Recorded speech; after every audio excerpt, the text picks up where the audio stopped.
He had the life million stream of then, one silent night, he walked away from all of it. It was past midnight. The house, the beautiful, enormous, silent house, had never felt so empty. Mark Consuelos sat alone at the kitchen table, both hands wrapped around a cup of coffee that had long gone cold. Outside, the rain had started again. It always seemed to rain on the nights that mattered most. The papers were somewhere behind him. He hadn't looked at them in hours. He didn't need to. He had already read every word 100 times, each sentence a small blade, each signature line at the bottom a door closing on 28 years of a life he had believed, with everything he had, was forever. The divorce from Kelly Ripa was final. And now there was only this. A cold kitchen, a cold cup, the sound of rain against glass, and a man who had no idea who he was without her. People forget, sometimes, that the men behind famous women are still just men. That beneath the cameras, and the red carpets, and the headlines, there is still a person who gets tired, who gets scared, who lies awake at 3 a.m. in the enormous quiet of a house that used to be full of noise, children laughing, someone always in the kitchen, a voice calling from another room, and feels the specific, suffocating weight of silence. Mark had been Kelly's husband for as long as most people could remember. Their love story was the kind that felt like something from another era, a soap opera set where they met, a secret romance, a marriage that defied every prediction that tabloids ever made. He had been devoted, he had been proud, he had built his entire life inside that love, the way you build a house around a fireplace, trusting the warmth will never go out. When the warmth went out, he did not know what to do with the cold. I looked around at everything I had, the career, the houses, the name people recognized, and none of it felt like mine anymore. It all felt like ours. And ours was over. Mark, in a rare, private moment, his children found out, the way children always find out, not in a grand announcement, but in a slow accumulation of small things.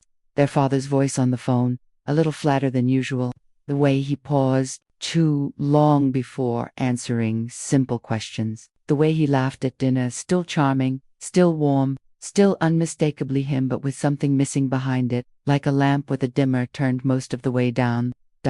His eldest called on a Tuesday night. It was raining then, too. He would later think that the rain had followed him through all of it.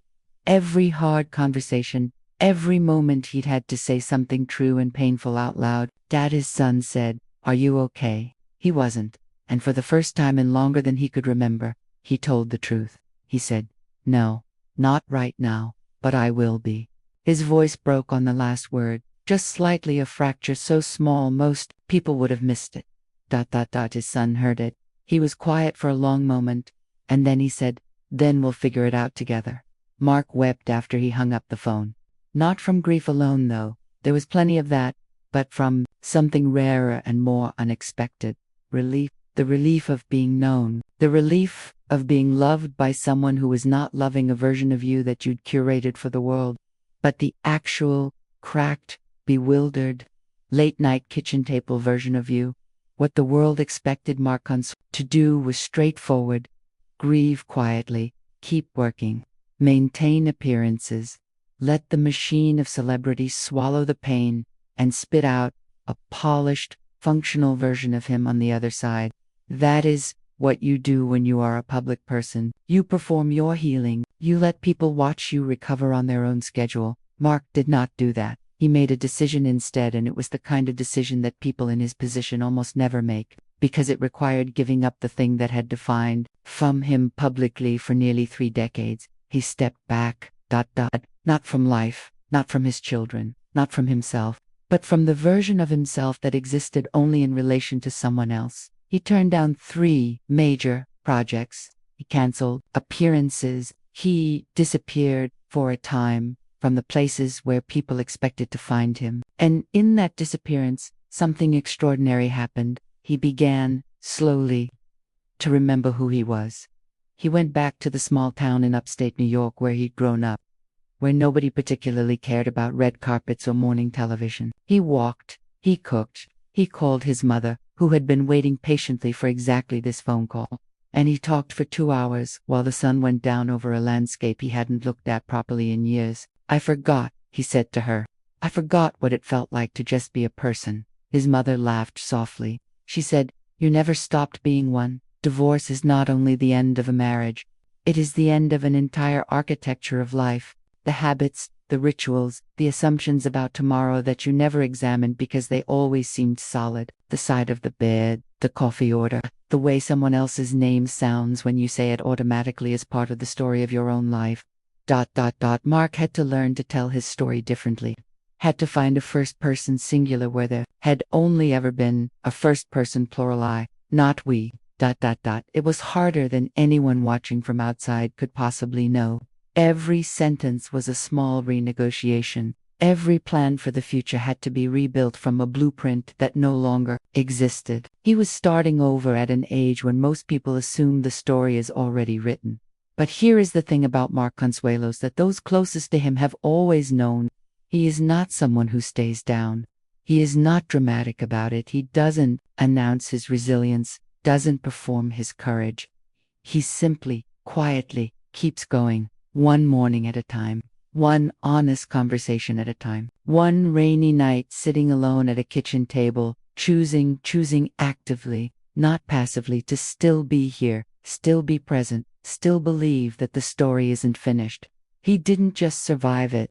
He came back different, more real somehow, like the loss burned away everything that wasn't actually him.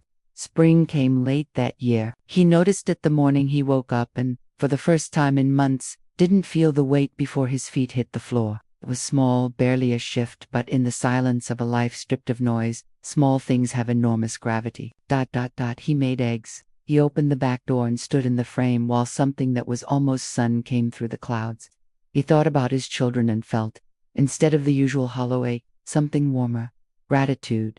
They had held Tim through the worst of it. They had not let him disappear. They had called and shown up and sat with him in rooms that felt too big, and in doing so they had made those rooms livable again. He thought, too, about Kelly. 28 years is not nothing. It is, in fact, everything. Whatever happened between them, whatever private truth brought them to those papers on that table on that rainy night, none of it erased the 2.5 decades of a life, genuinely, messily, beautifully shared. He did not pretend otherwise.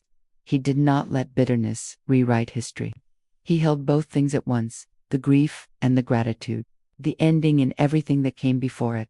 That, perhaps, was the biggest decision of all, not the projects he turned down, not the town he drove to, not the phone call he finally answered honestly, but the quiet, daily, almost invisible choice to remember with love rather than to remember with anger, to let what was beautiful stay beautiful, even inside the wreckage of its ending.